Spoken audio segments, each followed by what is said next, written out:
నమస్తే అన్న అందరికీ నమస్కారం. కువైట్ నుంచి ఇండియాకు వచ్చిన తండ్రి బిడ్డలను చంపేసి తాను కూడా చనిపోయాడు. వివరాల్లోకి వెళితే ఆధార్ అప్డేట్ చేసుకున్నాం వద్దామంటూ నాన్న పిలవగానే ఆ యొక్క ఇద్దరు పిల్లలు ఉత్సాహంగా బయలుదేరారు. అమ్మ వెంటనే వచ్చేస్తామమ్మా అంటూ వీడ్కోలు పలికారు. ఇక ఎప్పటికీ వెనక్కి రామని ఆ చిట్టి హృదయాలకు తెలియదు.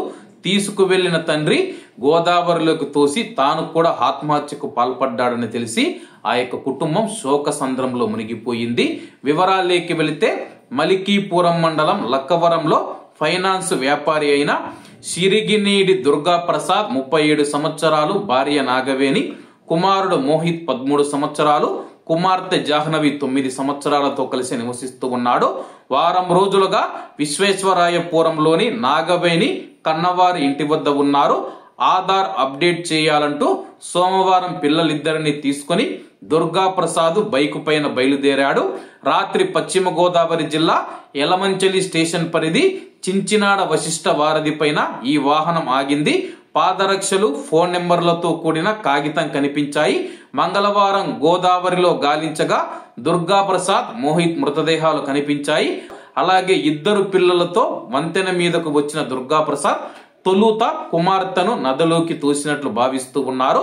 ఇది చూసిన కుమారుడు హడలిపోయి పరుగు తీయగా అతడిని తండ్రి వెంబడించినట్లుగా అటుగా వెళ్లిన ఆటో డ్రైవర్ చెప్పారని ప్రసాద్ స్నేహితులు చెబుతూ ఉన్నారు. సరదాగా పరిగెడుతున్నారని చెప్పేసి ఆటో డ్రైవర్ అనుకోగా ఇంతటిలోనే అంతటి దారుణానికి ఒడికడతాడని ఊహించలేదని చెప్పేసి ఆటో డ్రైవర్ అయితే తెలపడం జరిగింది. ఇద్దరు పిల్లలతో సహా ఆత్మహత్య చేసుకోవాల్సిన కష్టం ఏమొచ్చిందని చెప్పేసి బంధువులు, స్థానికులు ఆవేదన వ్యక్తం చేస్తూ ఉన్నారు.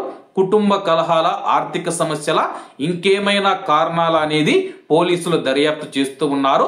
దుర్గా ప్రసాద్, నాగవేణిలది ప్రేమ వివాహం.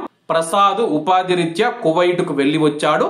పిల్లలిద్దరిని విశ్వేశ్వరాయపురంలో చదివిస్తూ ఉన్నాడు.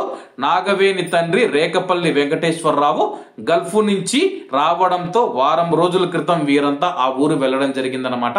ఆ ఊరికి వెళ్లిన తర్వాత ఆధార్ అప్డేట్ చేస్తామని చెప్పేసి పిల్లలను తీసుకువచ్చిన దుర్గా ప్రసాద్ మనం చూసుకుంటే గోదావరి నదిలోకి తోసేసి ఆ తర్వాత తాను కూడా దూకి ఆత్మహత్య చేసుకుని చనిపోవడం జరిగింది. అలాగే వీళ్ళ యొక్క ఆత్మహత్యలకు గల కారణాలు తెలియలేదు. పోలీసులు కేసు నమోదు చేసి దర్యాప్తు చేస్తూ ఉన్నారు. ఏ కష్టం వచ్చిందో ఏమో తెలియదు కానీ దేశంగాని దేశానికి కువైట్కు వచ్చి కష్టపడి బిడ్డల కోసం, కుటుంబం కోసం కష్టపడి పని చేస్తూ ఉన్న దుర్గా ప్రసాద్ కువైట్ నుంచి వచ్చి ఎందుకు ఇలా చేశాడో ఎవరికి అర్థం కావడం లేదు. పోలీసులు అయితే కేసు నమోదు చేసి దర్యాప్తు చేపట్టారు. అలాగే ఈ యొక్క కేసు గురించి ఏ విషయం తెలిసినా మీకు తెలియజేస్తాను.